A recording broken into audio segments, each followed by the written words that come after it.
If the founding fathers were as smart as President Obama, I think today we would have been uh, going to a diamond age as opposed to a golden age. Because I don't know if you ever reached the golden age, but we're slipping back to the bronze and to the iron. You see, the founding fathers came up with some good ideas, and I think that they were trying to oppose what was happening in Europe that was destructive, in that religion was dominating politics and everything, and it was becoming like a wasteland. But what they fail to remember is that um, the dominant religion or religion dominating Europe was not necessarily a godly move, because God never intended a religion to dominate the state or to dominate everything. And in other words, to have the ability to choose whatever um, way you want to worship, I think was a fundamental right that God has given us. He never really wants you to force anybody to accept Him. So that the founding father said, we're going to separate religion from uh, government, and then it goes on that in other words, religion is just a sideline thing. And this is where they were naive, because if they understood what religion was, they wouldn't talk like that. Um, However, today, with the president's stimulus, if folks had religion, many of the problems we're having today will not be here. For example, he has spent stimulus money, but citizens are not equally mirroring his optimism and hope, and it's because they're not um, of the true religion. In other words, so much voodoo and so much evil happening, and people like it so much that it's appalling. In fact, Eastern religions seem to be dominating our culture right now. You have people throwing in Indian music into the rap and into the into the current musical genre. You have them piercing their nose and all of the body and painting of themselves, just like how they do it in Africa and in India. Eastern religions dominating, and if you think that it's exciting and hip, look what's happening in those cultures. People, they're lost. They don't even know where they're at. So if you want to become lost like them too, you go with their religious beliefs and practices and so on.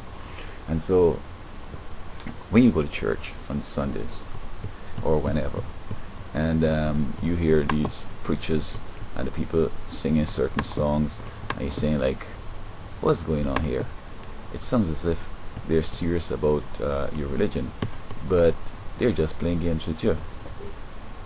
So issues of drug use, marijuana, whether it's good or bad, these are non-issues if people were truly, religious. Um, so that um, I don't know how you could enforce that or ask people to embrace the true religion, but this is what we need. So the violence we're having, the drugs we're using, the suicides we're having, all these things will not be issues if folks were religious. I'm not the best religious person out here, right? But I will tell you that I've never used any drugs. I mean, I'm not going to do it because basically um, it's not something that really works. Now we have this song here by Steve Green, and I'll show you example how religions are with el autor y director del universo. Entonces, aquí está de Dios y los instrumentos preparados y todo el cielo lo aplaude con fervor.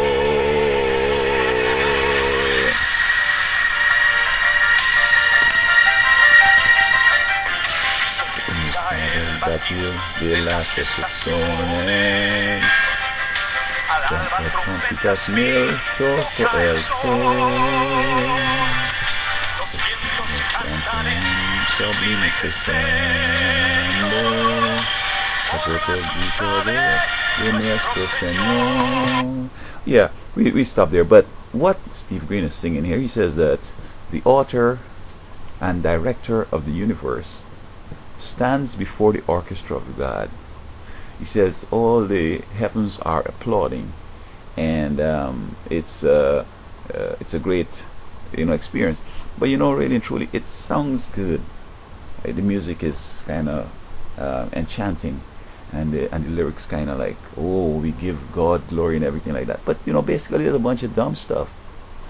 Jesus, who he's singing about here, the author and creator of the universe, is Jesus, and he does not conduct the choir in heaven. I mean, this is where you had Lucifer, or Satan, who had this big light and this beautiful voice that sang as if it were a choir, singing all the parts: alto, soprano, bass, and tenor, contralto, mezzo soprano, all that. He could sing all that and sung as if he's a choir by himself. And he got so proud that he felt that this laid back Jesus, I should be, above him. But Jesus, was the creator of Satan and Lucifer. So that as he fell, another angel took that position and directs the choir. Now, he is the creator, and then he became our savior. That's his role. He's not going to go there and direct the choir. So while it sounds good, theologically it's a bunch of crap. And this is what's happening. You go to church and you expect that you get a religious experience, but all you get in is a bunch of old talk and this type of sexy music, and they're talking about now what politics and social this and economic that. They hardly get into the crux of what religion, what they ought to be teaching. They ought to be teaching that we're not perfect, Jesus is perfect, we need to love each other, and those kinds of stuff. They're not getting into that. They're dealing with how you could get rich, and how you could network. This attorney networking with this CPA, and then they hook up and they get a big life and they go on down the road. That's not what church is about. Church is about giving people the love of God and directing them to the cross, or to Jesus suffering on the cross. And in spite of how dark things look, you need to believe in God and just go forward and occupy until he comes. Because you see, some people, even religious people, will say that the end of the world is here, therefore I need to just get out of the economy and just go and live in the woods. But you know what he says? Occupy until I come. So you have to do your duty until he comes. Alright? So if we really want to progress as a people, we need to get back to the place where we have that faith in God, so that we could solve our personal problems. We don't take on baggage, smoking, drinking, drugging, a whole bunch of killing and violence and all that dumb stuff, and be able to respond to the government when the economy is down, that we could get things moving. So I think religion needs to step up and do their part and save us out of this morass, because you go to church and you're coming back worse than you had gone in, because thinking that you having a religious experience and all you've been doing is beaten down and abused and be corralled into Satan's camp. It's a tragedy. It's a deception. So folks need to study the Bible for themselves. And I don't advocate stay away from church, because God says come together as iron sharpens iron. The file is iron and sharpens the knife. You know what I mean? So that you go out there and you interact with each other, you challenge each other, you look out for each other, you encourage each other, and so forth. But today you go to church, these preachers, they're gay, they're trying to screw the boys in the church, they just want the money. I mean, all this kind of dumb stuff. So I don't know where to start, but these are the problems. And unless religion comes and plays its part of inspiring people to be good and to be good citizens and to be good collaborators with the government, I think it's dangerous.